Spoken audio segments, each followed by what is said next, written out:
and Costello program. Listen to the rhythm of Will Osborne and his orchestra, the great song styles of Connie Haynes and Bob Matthews. And that happy, heavy, hippie little horseman who, when asked to pick the winner of the Kentucky Derby, glanced at his racing form and calmly said,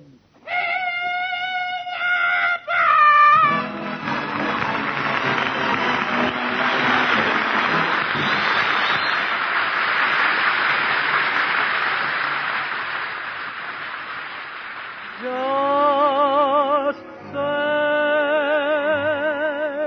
that I'm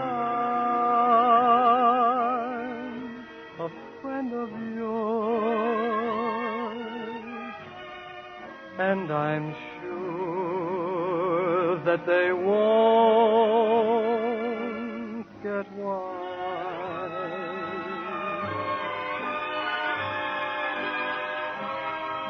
And when they see us together,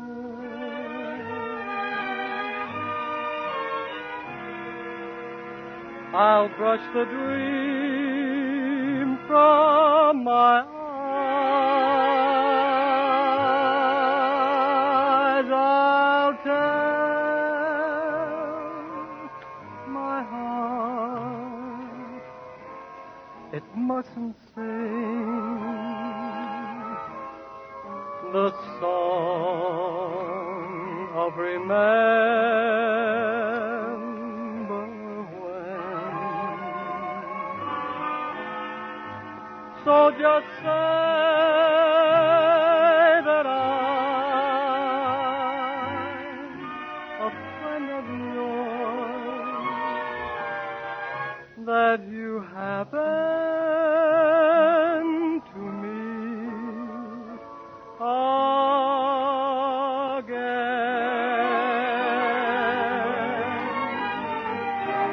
Just say I'm a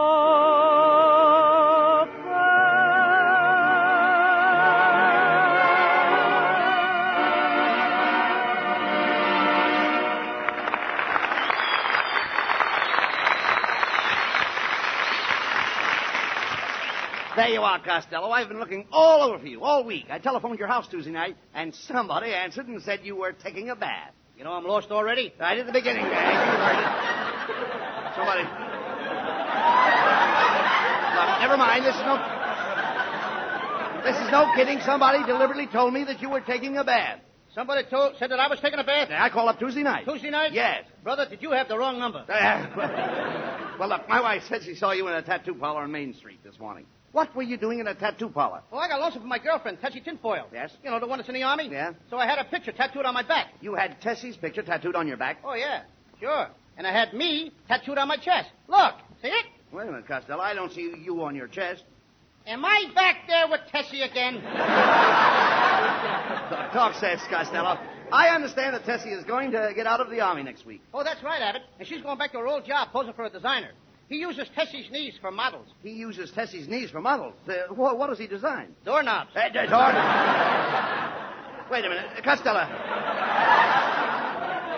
Costello, just a minute. Turn around. Let me see that picture of Tessie on your back. Go ahead. Turn around.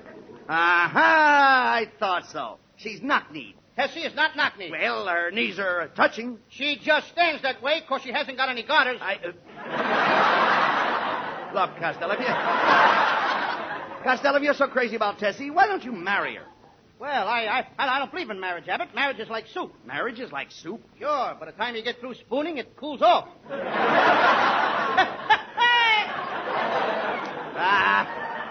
That's ridiculous. Well, always, Abbott. You know, I don't know if Tessie wants to marry me or not. You see, she's also in love with 9 other guys. Tessie is in love with you and 9 other guys? Yeah. You should have been there the day Tessie left for the Army. What do you mean? It was beautiful. The 10 of us chipped in and bought her an engagement ring. Wait a minute. I understand you had a little spat with Tessie before she left. Well, what was it about? She got mad at me because I stole a kiss. Oh, now that's silly. Why should Tessie get mad because you stole a kiss? I stole it from her sister. And you know something? That's the first girl I kissed since last Christmas. Oh, Costello, you mean that from last Christmas till now you kissed just one girl? How do you account for that? Oh, I guess I'm just a wolf. I can't control myself. I can see that. I'm a cat. cad. I'm an old Studebaker. With no fog lights. All right. Just cut that out, Costello. The trouble with you is that you wear your heart on your sleeve. That's a lie. I might have a little liver and onions on my vest and a smudge of tapioca on my trousers, but I ain't got no heart on my sleeve. No, Costello. I only meant that you are fickle. I'm what? You're fickle. I never touched the stuff. I've never been fickled in my life. Now, look. I'm not referring to drinking. I'm referring to love. Do you know what love is? Oh, sure. Little pigeons make love. Butterflies make love. Yes. Oysters make love. Yeah. Now, wait a minute. Oysters make love. You'd be surprised what goes on inside them shells. Now.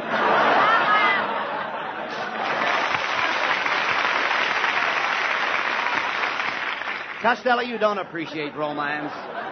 You don't, really, Lou.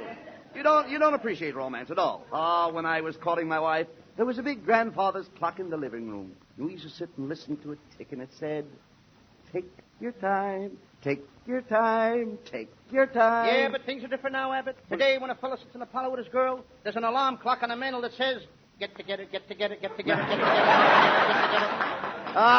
I'll never forget that old grandfather's clock. It's a great memory, though, Lou. That old grandfather's clock. The day we were married, it stopped. Stop. Yep. Your wife must have looked at it. I guess... wait a minute. Are you insinuating that my wife's face would stop a clock? Well, it ain't running, is it?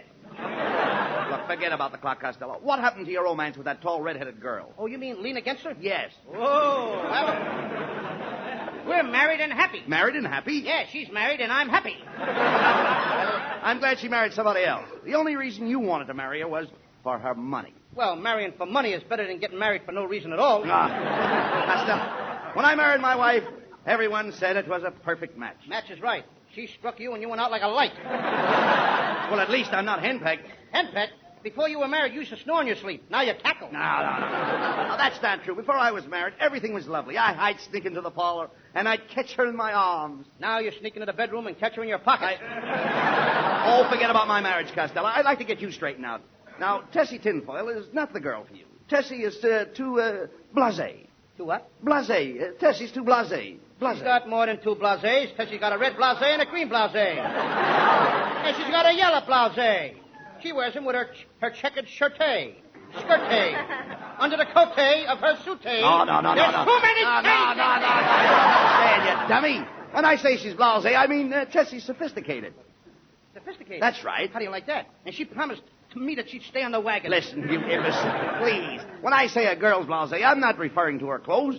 Anyone who is blasé is sophisticated, and sophisticated has nothing to do with being inebriated. It merely means that a person has reached a degree of sophistication, where he or she becomes blasé. Oh, when you say a girl's blasé, you're not referring to her clothes. No. And anyone who is blasé is sophisticated. And sophisticated has nothing to do with being inebriated. It merely means that a person has reached the degree of sophistication where he or she becomes blasé. Now you've got it. Now I don't even know what I'm talking about. Get him out of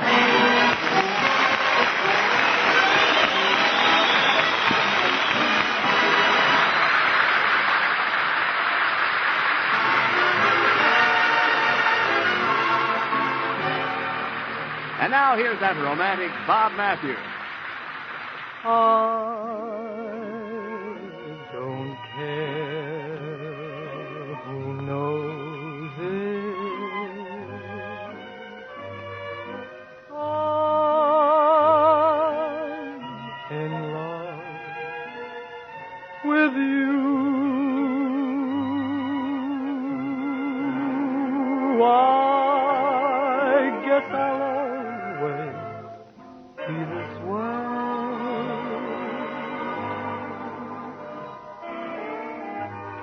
Nothing you do or say could ever change me.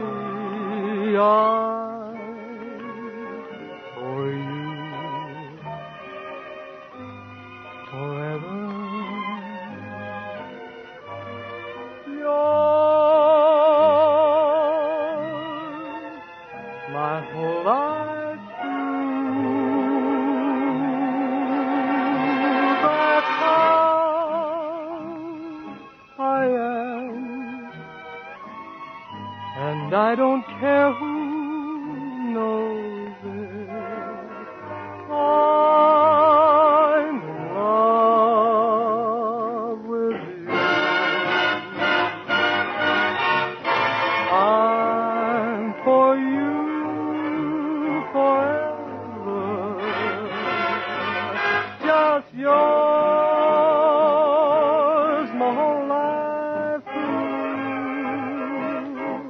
Now that's how I am, and I don't care who knows it. I'm in love with you. Let them say what they will, dear, I love you still, and I don't care who knows it.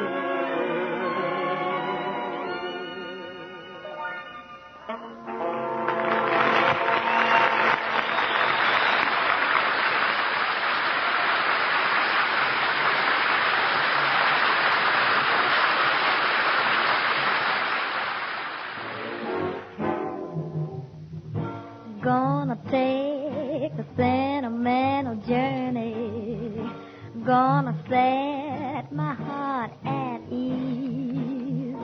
Gonna make a sentimental journey to the new old memory. Got my bag, got my reservation. Then each dime I could afford. Like a child in wild anticipation, long to hear that all aboard. 7, that's the time we leave at 7. I'll be waiting up for heaven, counting every mile of railroad track that takes me back. Never thought my heart could be so yearning. Why did I decide to roam? Gotta take the sentimental journey home. 7, that's the time we leave. 7, I'll be waiting up for heaven, counting every mile of railroad track. Takes me back. Never thought my heart could be so yearning. Why did I decide to roam? Gotta take the sentimental journey home. I gotta take that journey, that sentimental journey, 'cause it takes me back home.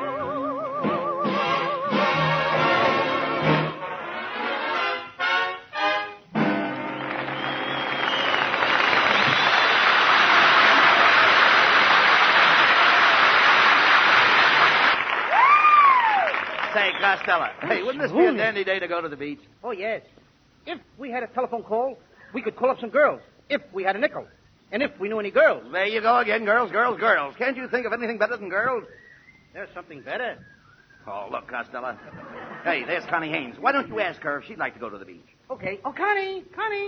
Hey, Connie, how would you like to go to the beach with me, huh? Well, Mr. Costello, honey, I don't know if I should. I suppose you all want to teach me how to swim? Oh, nothing like that. Well, you all won't try to hold my hand? Oh, you know me better than that, Connie.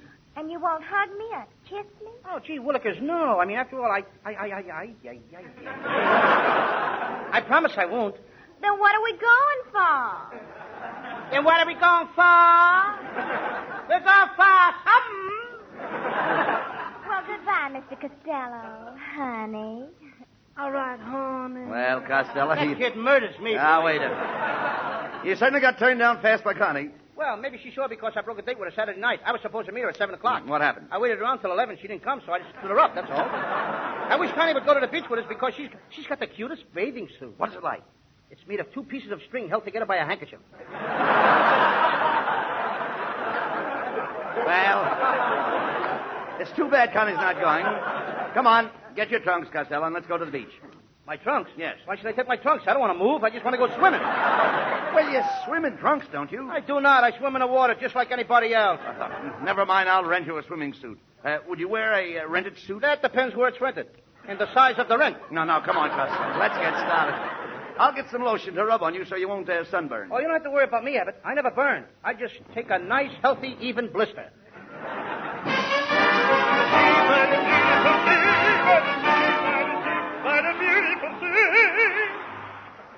Well, come on, Costello. There's nobody around, so get into your suit.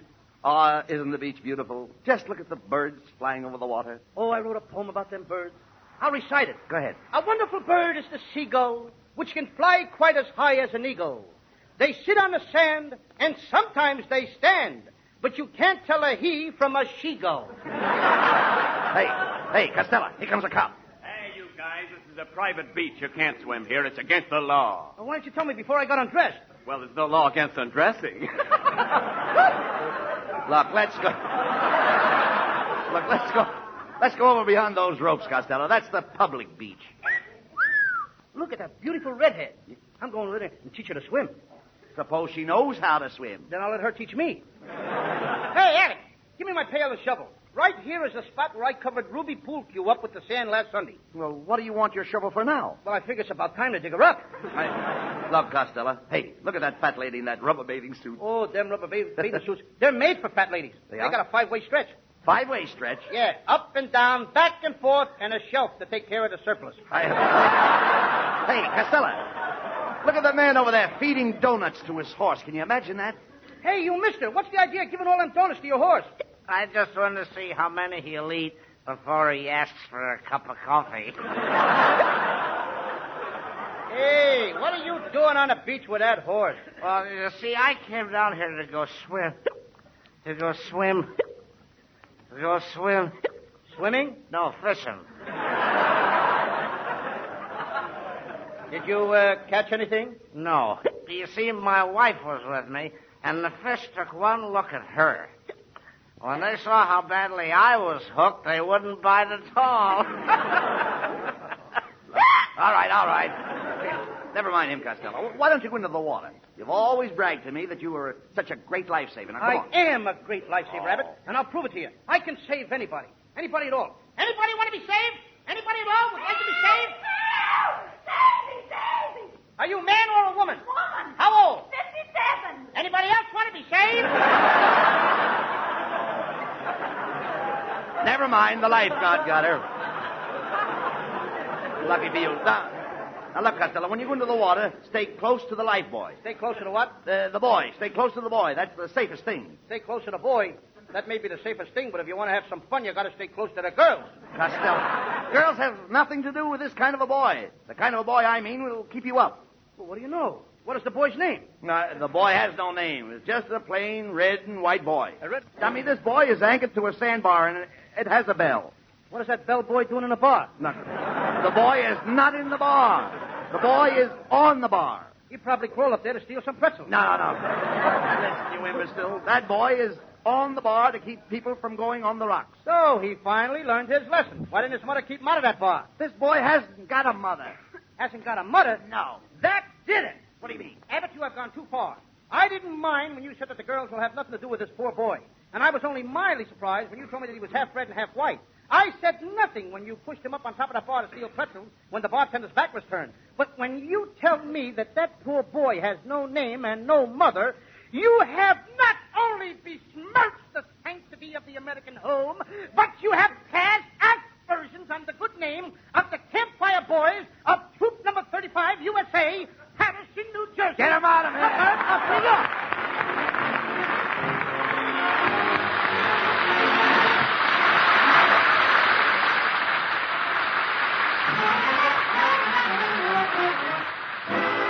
Lovely Connie Haynes on stage now. With Will Osborne and the orchestra, Connie sings... Good, good, good. That's you, that's you. Nice, nice, nice. That's you, that's you. Fine, fine, fine. That's you, that's you. Good, good, good. That's you, that's you. Your tasty lips are sweeter than a lollipop.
horseshoe. I'm going to throw it over my left shoulder and make a wish.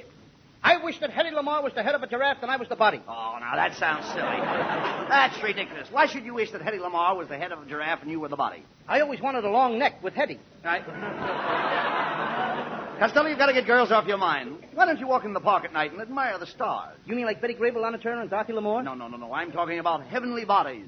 Brother, we're both talking about the same thing. Well, look, someday you're going to get in trouble chasing girls, and you'd better keep away from that young divorcee that lives next door to you. You'll never get to first base with her. I did get to first base with her, Abbott. What happened? Her ex-husband was on second. Yeah, dummy girls like her are a dime a dozen. Yeah? Dime a dozen? Yeah.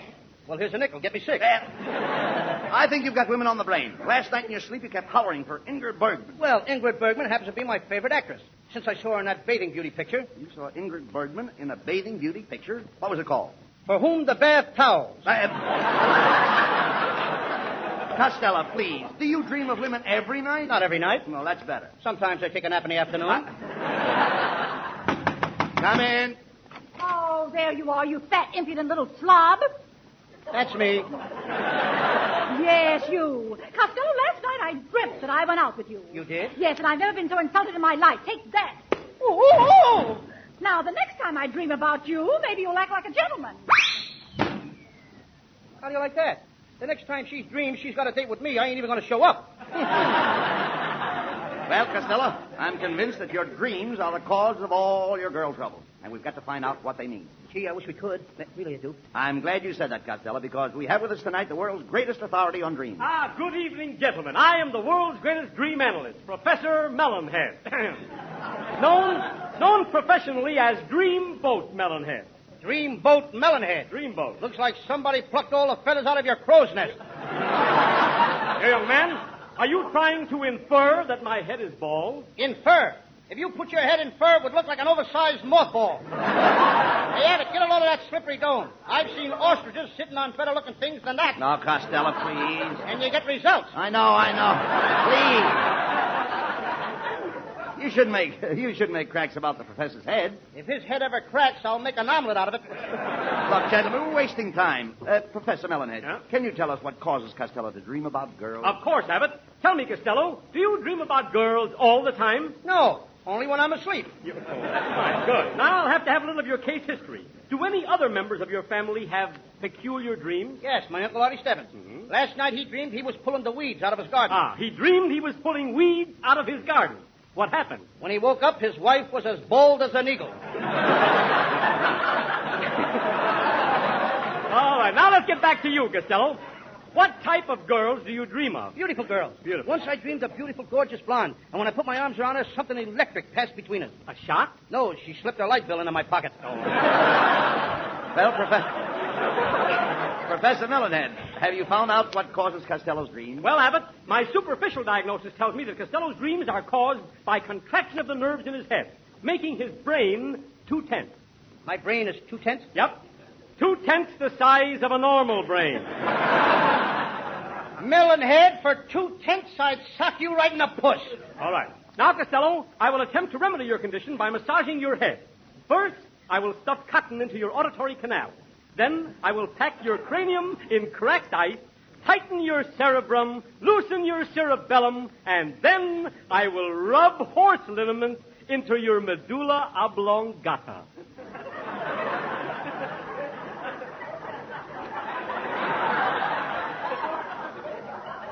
You wouldn't dare. You haven't got the nerve. Oh, now, Costello, a person's equilibrium is often an important factor in the cause and effect of dreams. Therefore, I will have to test your equilibrium. Melonhead, if you as much as lay one finger on my equilibrium, I will call my mother. No. To test your equilibrium, Costello, I want you to climb up this stepladder here and balance yourself on the top step. Go ahead. Well, it's very silly, but I'll go. Here I go. Costello is now climbing the ladder. He's up 15 feet. He's up 30 feet. Keep climbing, Costello. Now he's up 75 feet. Costello has now climbed up to 100 feet. Now. Wait a minute, Professor. That stepladder is only 9 feet tall. Oh, my goodness. What a mistake. Costello, come down here at once.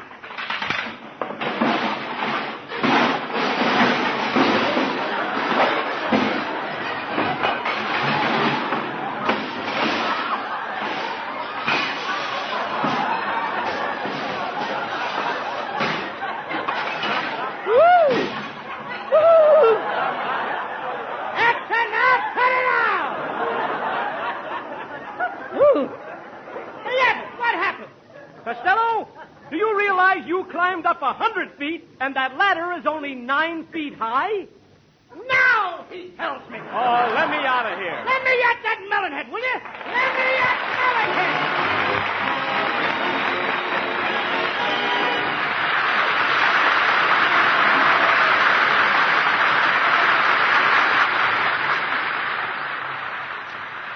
And now here, Bud Abbott and Lou Costello with the final word. Well, Costello, I think I figured out a cue up for your mania for chasing girls. I've asked Connie Haynes to give you a nice big kiss. Hey, Abbott, that ought to cure me. Go ahead, Connie. Well, pucker up, Mr. Costello, and I'll kiss you.